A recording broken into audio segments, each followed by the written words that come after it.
All right, to start this off, I'm gonna explain exactly where do power valves originate. So the original power valve was called the YPVS, the Yamaha Power Valve System, and that was originated on one of their motorcycles in 1980, and that's where it originated and where the concept of a power valve first arose.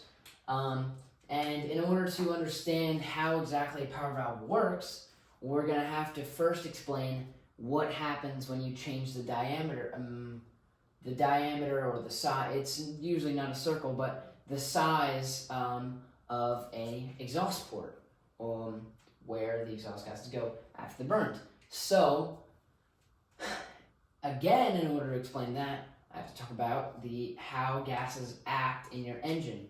And I talked about that if you saw the previous two-stroke video. And I basically said when the gases are forced up into your cylinder, it evacuates all those. When the fresh charge goes up there, it pushes out all of the already burnt gases. And while that all happens, some of the fresh charge gets into your exhaust and starts leaving your engine. In the case that happens, you're going to lose some of that charge and have less power. And in order to minimize that, you can change the exhaust, or you can make it smaller or larger.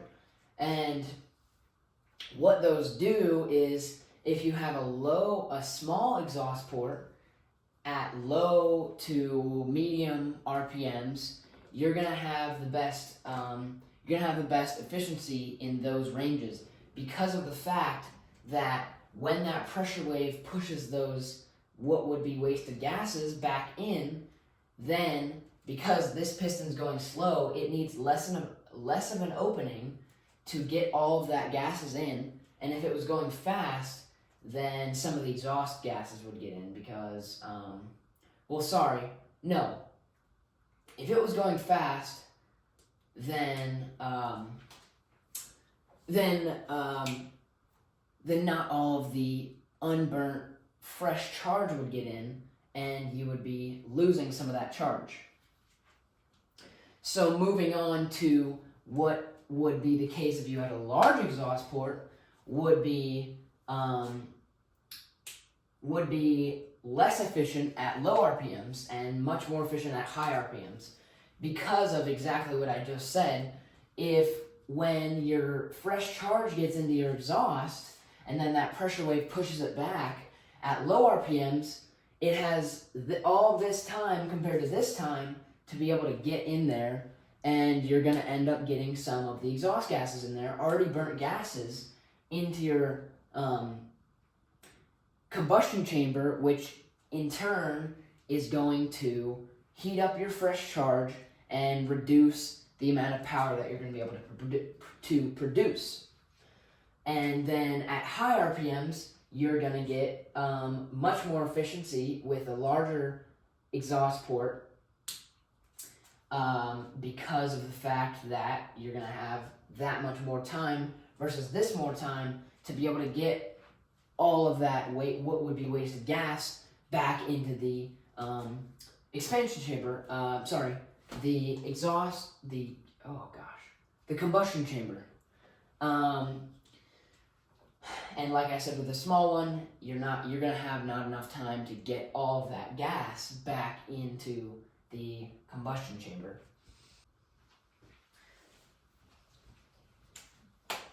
Now moving on, we have our power valve right here. That's our power valve, our displayed power valve. So now that we understand what the difference between having a large and small exhaust is, then we can talk about what your power valve does. And the basics of a power valve is actually really simple, in the sense that it is basically a door that's leaving less or more time for that charge, that fresh charge in the exhaust, to have time to be pushed by the pressure wave to get back into the combustion chamber, and it's going to give you more or less time to get into the combustion chamber. So, and how that works is it's connected down here. There's what's called a governor gear. We have our governor gear here, and that's connected to a rod that connects to the power valve. That actuates the power valve up or down, creating a bigger or smaller space. So the governor gear is connected directly to the crankshaft, and as the crankshaft spins, the governor gear spins as well. And there's a spring on the governor gear that once it hits a certain RPM, it will overcome that spring and actuate the power valve. So then at a higher RPM, it's going to actuate the power valve, open the power valve, and create a bigger space and more room and more time to be able to get that fresh charge back into the combustion chamber. One of the other things about a power valve is when it's open, fully open, so instead of this size, you have this size, complete full size exhaust,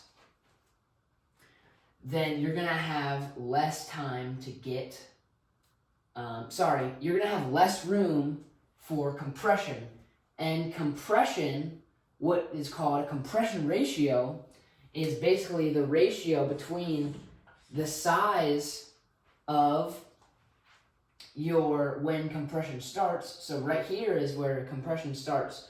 This right here is where your combustion chamber is going to be completely sealed off from your exhaust, versus your compression ratio is that amount of air, that amount of pocket, so whatever cubic centimeters, which is what cc's are, cubic centimeters. So we're gonna say this is like 125. We have 125 cubic centimeters versus what your piston's at top dead center. So we'll say like right here, you have your piston like right there. This is what your compression ratio is. This measurement, this cc measurement versus this cc measurement. So like 125 versus say 50. So that's how much you're compressing. And when your power valve is fully open and your exhaust port is at this size, as big as it can be, then you're gonna have, let's say you're gonna have 125 cc's of starting space in there. But let's say your exhaust port is fully closed, you're at low RPM.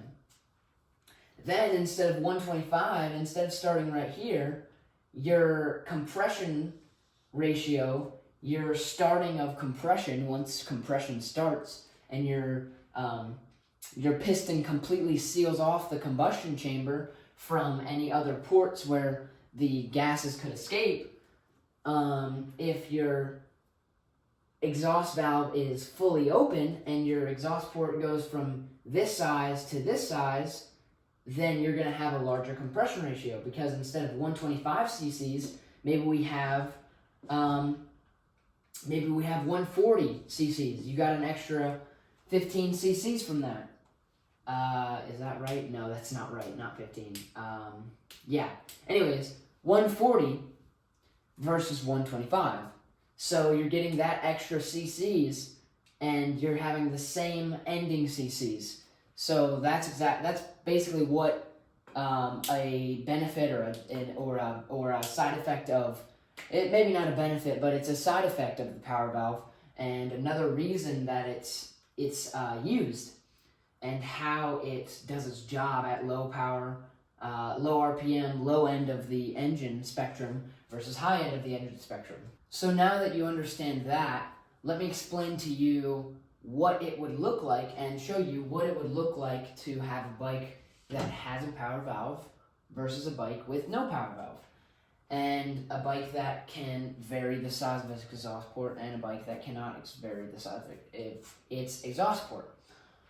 So now, starting off, we're going to go, the green line right here represents a bike that does have a power valve, and as you can see, it's got good low-end power, and then once it starts hitting that power band, which is the optimal RPM range of a motor, then it starts climbing in horsepower. And because of that power valve, down here in the low end of the spectrum of RPMs, we have much better performance because that exhaust port can be smaller and you can get more of that charge in there.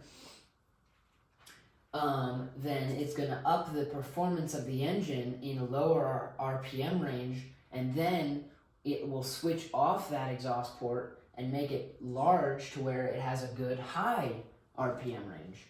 And then if you look at a bike, which most bikes are going to opt for a bad low-end, a bike that does not have a power valve is going to opt for a bike with a bad low end to where it can have a higher top speed and a better, because that's where the power band is going to be, that optimal RPM range is going to be. So if we look at the blue line, then we see a bike that has a larger, a normal size or a bigger exhaust port, and you can see down here at the low end, it's pretty bad and doesn't have much power, much